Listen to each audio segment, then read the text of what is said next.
Hello again and welcome back. In this lecture, we are going to install Google Analytics 4 and connect it to our website so that we can get all of the important data about our visitors into our Google Analytics account, such as who they are, where they're coming from, what they're doing on our website, and then we're going to deep dive into all of that in the upcoming lectures. So there's a couple of steps we need to take in order to install Google Analytics 4 and properly connect it, and I want you to do the preparations with me. First of all, open a tab in Analytics analytics.google.com. You can either write it in or access it in the resources. Make sure when you are in this tab that you're logged into the correct Gmail account, because this is going to be the Gmail account that you will be creating your Google Analytics on. The next tab I want you to open is going to be Google Tag Manager. So go to tagmanager.google.com or access it in the resources. And finally, I want you to access the back end of your website. You can just go to the dashboard and leave it open as the last tab. So if you got all those tabs up, we're ready to go. Otherwise, pause it, set them up, and then we'll continue. I'm going to assume you're ready to continue, so click on Start Measuring. So the first thing we're going to do is set our account name. Now, the account name doesn't have to be our website name. For example, the website me and Jesper have is called Blue Light Defenders. But this is just one of the websites that we've created, and chances are that we will be creating multiple websites in the future. So instead of naming the entire Google Analytics account after that one website, I'm going to call it Robin and Jesper, because that is our brand name, and under the brand name there can be multiple websites connected. Now, scrolling down, we have something that says account data sharing settings, and it's very important that you make sure that all of them are set. If you don't have all of these checked off, that means that you're not going to get as much data as possible. So if you don't have this one, for example, you're not going to have Google Signals, which means that if they're using cross devices, for example, they're using a tablet and their computer and they're visiting your website on both of them, Google Analytics won't recognize that this is the same user. But with Google Signals, you get to save down more information about your visitors, which means we're going to get more data and we can improve our strategy more appropriately. So make sure you check them all to get maximum amount of data and go down and click on Next. Now, the property name is going to be what we're setting up. So if you were setting up an app, you would write in the app name. We're setting up a website, so I'm going to write in the website name, which is Blue Light Defenders. I'm going to set the time zone where I am. And it is important that you set the time zone where you are, because when we read the statistics later on, we can see when there is a peak and when there is a dip in your time zone, so that you know when you should post during the peak and when you shouldn't release a post during the dip. But then you need to understand that this is according to your time zone. And then when it comes to currency, you want to make sure you use the same currency as it is on your website. So if you're selling in dollars, make sure the currency is in dollars. If it's in euro, make sure that it's euro. Because we will be tracking all of your sales, it is important that you track them in the same metric as you're actually selling in. Otherwise, calculating how much, for example, a lead is worth, how much a conversion is worth, all of that gets so much more complicated. So make sure the currency is the same as on your store. And there's nothing we need in advanced options. Universal Analytics no longer exists. That is the old version. So we're just going to go down and click on Next. And then they're doing some quick market research on us. We're going to select our industry. I'm going to go down to other business activity. The business size is small. I mean, it's newly created. How do you intend to use Google Analytics? Measure customer engagement, measure data across, increase my conversions, measure content monetization, analyze online sales, lead generation, and then click on Create. And then we have the terms of service. It's a good idea to read through these as always, even though it's a lot of text going on. Once you have, click on Accept. Scroll down. You have the data protection terms. Once again, a lot of text going on. It is worthwhile to read through it. Then click on Accept and then I accept. And now the question is, do you want any form of improvement, suggestions, and email offers from Google Analytics? Personally, I don't, but of course that's going to be up to you. But I'm going to click on Save. So now we're going to set up a data stream. And since we're setting up a stream between our website and Google Analytics, we are going to choose the platform as web. Next up, we're going to grab the URL of the website, which is bluelightdefenders.com. The stream name is going to be Blue Light Defenders website, just so I know exactly what it is. Again, make sure that this is checked, the enhanced measurements. You want to get as much data as you possibly can. So this enhanced measurement needs to be checked. Then click on Create Stream.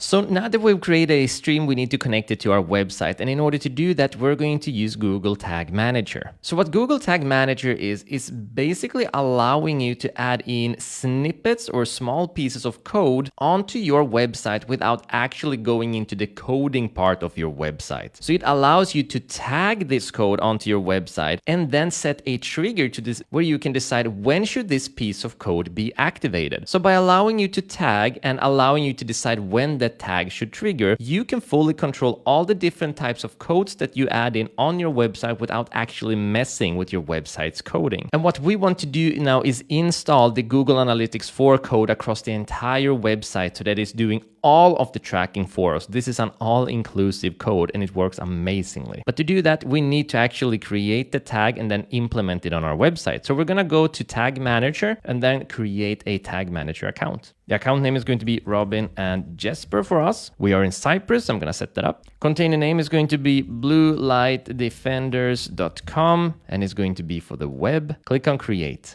Read through this, accept, click on Yes. Fantastic. So now we're getting the tag, the piece of code, the code snippets, as they're called, that we want to install on our website. So let's head over to the back end of our website. And remember, if this is moving too fast, please feel free to hit the pause button and just follow my every step on screen. It's very important that you get all these steps right. Then we're going to go down to plugins and click on Add New.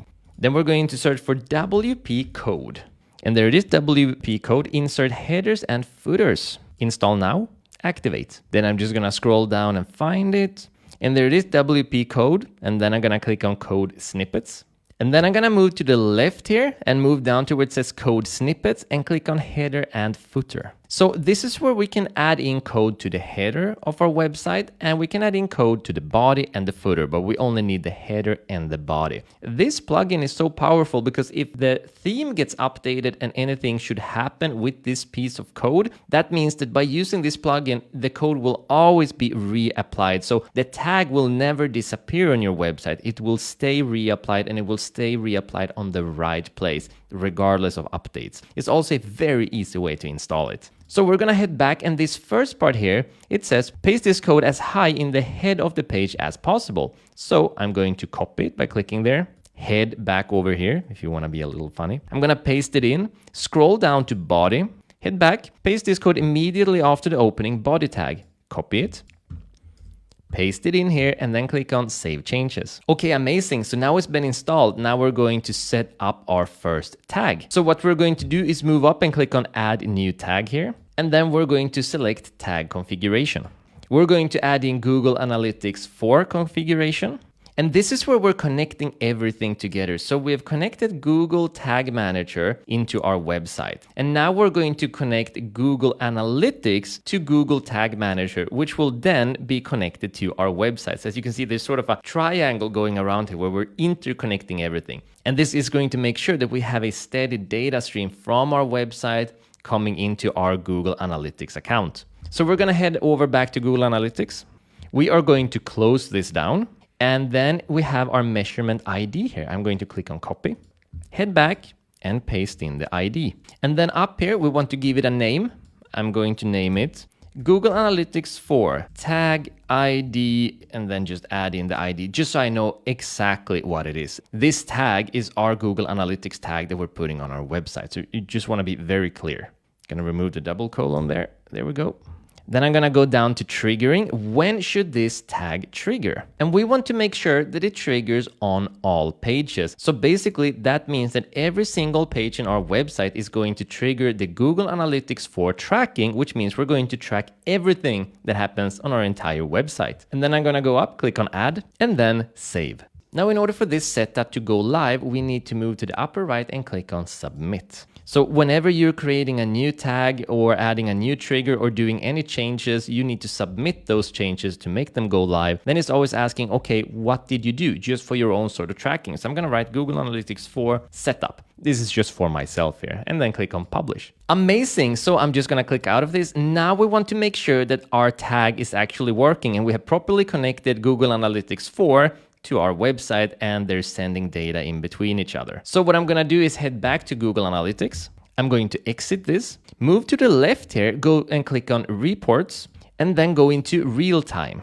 Now I'm going to head to my website here, click up here and click on visit site. Accept the cookies so I can be tracked, of course, and now I'm just going to click somewhere. Let's say I click on blog. Head back here, and if everything is working, we should have a page view. Yes, indeed we do. So you can see that we have a page view here, and we have a session start, and that means that it's now tracking me properly. And should I do something else? Let's say that I click on checkout. We can see we have a first-time visit, we have user engagement, we can see that I have done the page view on 2 pages, we can see I've been in the home, I've been in the blog, and there it is. Now the checkout just appeared as well. So everything is working properly. Remember, it's a fantastic way to make sure everything is connected properly by using the real-time tab. When it comes to the rest of the tabs, it might take a little while before they actually get added in here. And when I say a little while, I'm talking about potentially 24 to 48 hours. Popularizing the rest of your report can take a little bit of time. So if you don't see your own data appearing in here right away, don't worry about it. Now, as a final piece of preparation, if up here you see that it says life cycle for you, you're ready to go, you're all good, you can move on to the next lecture. Now, if it says something else up here for you, it might say gaming or technology or whatever. That means that they have adapted the Google Analytics 4 depending on the industry that you've chosen earlier. And there's an easy way to fix that. So all we need to do